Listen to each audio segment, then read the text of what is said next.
Hello friends, मैं हूँ संजना और आपका स्वागत है यस जी किचन हिंदी में। फ्रेंड्स, तो आज मैं आप लोगों के साथ शेयर करने जा रही हूँ होममेड आदिवासी तेल बनाने का बहुत ही आसान और इजी तरीका लेकर आई हूँ और काफ़ी आपके पैसे भी बचाने आई हूँ। तो चलिए फ्रेंड्स, आज की मज़ेदार रेसिपी शेयर करते हैं।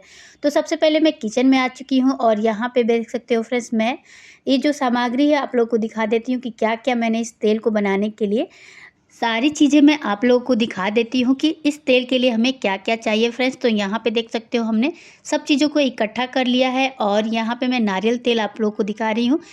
तो ये 100 ग्राम का मतलब कि डब्बा है, आप लोग देख सकते हो। इस तेल से हम आज का जो मतलब आदिवासी तेल है उसको बनाएँगे। आप लोग इसको सरसों तेल में भी बना सकते हो। तो सबसे पहले हमने यहाँ पे सारी सामग्री आपको दिखा देती हूँ। तो सबसे पहले मैंने मेथी दाना लिया है, कलौंजी लिया है। अब यहाँ पे हमने एलोवेरा को कट कर लिया है, ये प्याज है और अदरक है।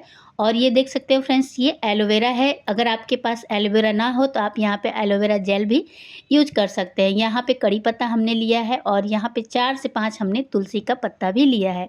अगर आप लोगों के पास आंवला हो तो उसको भी आप यहाँ पे ऐड कर सकते हो। और अब ये जो मैं आप लोग को पत्ती दिखा रही हूँ फ्रेंड्स, ये आस-पास आपके गाँव देहात में कहीं भी मिल जाएगा। इसको भृंगराज बोलते हैं। अगर ना मिले तो आप लोग इसे ऑनलाइन भी ऑर्डर कर सकते हो। वहाँ पे भी आपको भृंगराज के जो पाउडर होते हैं मिल जाएँगे। यहाँ पे मैंने तुलसी के पत्ते लिए हैं, आप लोग देख सकते हो। दोबारा से मैं आप लोग को दिखा दे रही हूँ। तो सारी चीज़ों को हमने यहाँ पे आप लोग को दिखा दिया है कि इस तेल के लिए हमें क्या-क्या चीज़ों की ज़रूरत पड़ेगी। तो सबसे पहले हम चलते हैं गैस की तरफ और यहाँ पे मैंने कढ़ाई चढ़ा दिया है। सबसे पहले हम नारियल तेल इसमें ऐड कर लेंगे। तो सारे नारियल का जो तेल है इसको हम निकाल लेते हैं चाकू की मदद से। तो सर्दियों का सीज़न है इसलिए ये जम गया है। तो अगर आप लोगों का ना निकले तो थोड़ा-सा इसको धूप में रख देंगे तो ये अच्छी तरीके से मतलब कि निकल जाएगा। सबसे पहले जब तेल बढ़िया से गुनगुना गर्म हो जाए तो यहाँ पे हम ऐड करेंगे प्याज और अदरक। अब इसको हल्का-सा भून लेंगे। इसके बाद हम इसमें ऐड कर लेंगे भृंगराज। तो इसको हम इसमें ऐड कर लेते हैं और इसको भी हल्का-सा चला लेते हैं। अब यहाँ पे हमने जो मतलब कि कड़ी का पत्ता लिया था उसको भी हमने इसमें ऐड कर लिया है, तुलसी के पत्ते को भी हमने ऐड कर लिया है। अब यहाँ पे हम एलोवेरा ऐड करेंगे जिसको हमने काट करके रखा है, आप इसका जेल भी निकाल सकते हो।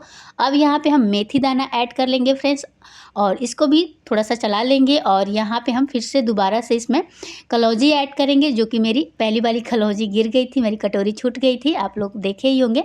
अब सारी चीज़ों को अच्छी तरीके से हम मिक्स कर लेंगे। उसके बाद हम क्या करेंगे ना फ्रेंड्स कि आँच को एकदम धीमा कर देंगे और धीमी आँच पर इसको अच्छी तरीके से पकाएँगे।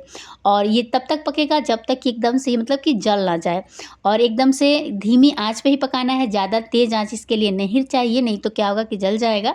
इसलिए आप इसको धीमी आँच पे छोड़ दीजिएगा, कम से कम धीमी-धीमी आँच पे बढ़िया से ये मतलब कि पक जाएगा और इसका जितना भी अर्क है सब तेल में आ जाएगा फ्रेंड्स, आप लोग देख सकते हो।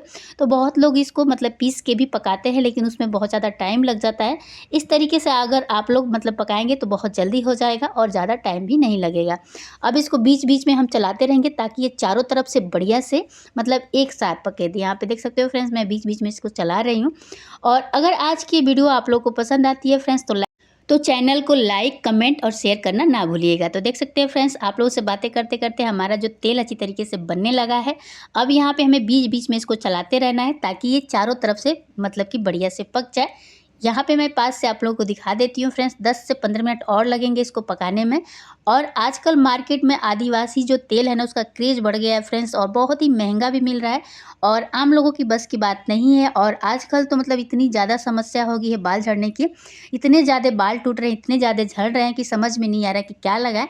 और मेरे भी मतलब काफ़ी दिनों से बाल झड़ रहे हैं और समझ में नहीं आ रहा था कि मैं क्या करूँ। तो फिर मैंने ये दादी-नानी का नुस्खा, ये वाला जो तेल है, हमारे मतलब दादा-दानी जितने भी लोग थे पुराने लोग इसी तरीके से तेल बना कर के सर में लगाते थे और उनका जो बाल था ना मतलब क्या बताएँ, कई सालों तक काला ही रहता था और उम्र ढलने के बाद भी मतलब थोड़े-थोड़े बाल पकते थे। और हम लोगों का क्या है कि बाल अभी पकने लग जा रहे हैं, जैसे छोटे-छोटे बच्चों के भी बाल पक जा रहे हैं। और इसमें हमने जो भृंगराज डाला है वो काले बालों को करता है और जो आप लोग के मतलब थोड़े बहुत सफ़ेद हो रहेंगे बाल, उतने पे ही रुक देता है। इसके बाद मतलब आप अगर भृंगराज तेल खरीदने जाएँगे मार्केट में तो भी बहुत महँगा मिलता है। अगर आप इस तरीके से तेल तैयार करते हैं तो आपके और आपके परिवार के लिए बहुत ही फ़ायदेमंद होगा। तो चलिए फ्रेंड्स, हमने आपसे बातें करते-करते ये सारे तेल को पका लिया है। अब यहाँ पे हम चाहे छन्नी से इसको छान लेंगे, आप इसको सूती कपड़े से भी गाड़ सकते हो। तो यहाँ पे देख सकते हो फ्रेंड्स, हमने सारे तेल को इसमें कटोरी में निकाल लेना है और अच्छी तरीके से निचोड़ देना है। तो देख सकते हैं फ्रेंड्स, मैंने तेल को बढ़िया से निकाल लिया है और इसका कलर देख सकते हो, जैसे आदिवासी तेल होता है सेम टू सेम वैसा ही इसका कलर भी आया है, देख सकते हो फ्रेंड्स। और बहुत ही खूबसूरत भी दिख रहा है और इसमें स्मेल भी नहीं। और ये हमारा आदिवासी तेल घर पे मात्र 50 रुपये में बन करके रेडी हो चुका है। अगर मार्केट में इसको आप खरीदने जाएंगे तो 500 से 600 आपको मतलब कि पेमेंट करना पड़ेगा, तब जाकर आपको तेल मिलेगा। और बहुत सारे नकली तेल भी आने लगे हैं, तो क्या फ़ायदा, हम अपने अगर थोड़ी सी हम मेहनत कर देते हैं तो फ्रेंड्स घर पे ही हम आदिवासी जैसा तेल बना करके तैयार कर लेंगे। तो इसको लगाना कैसे है फ्रेंड्स, आप लोग देख सकते हो। सबसे पहले हम हाथ में इसको रख लेंगे और उंगलियों के जो पोर होते हैं ना, उसी से हमको लगाना है। अगर आप लोग के बाल दो मुँहे हैं तो उस पर भी आप इसको लगा सकते हो फ्रेंड्स। अब रात को आप सोते समय इस तेल को लगा लीजिएगा और सुबह उठ करके बाल को धो लीजिएगा। तब तक के लिए बाय बाय, फिर मिलते हैं कल एक नई रेसिपी के साथ। Thank you so much.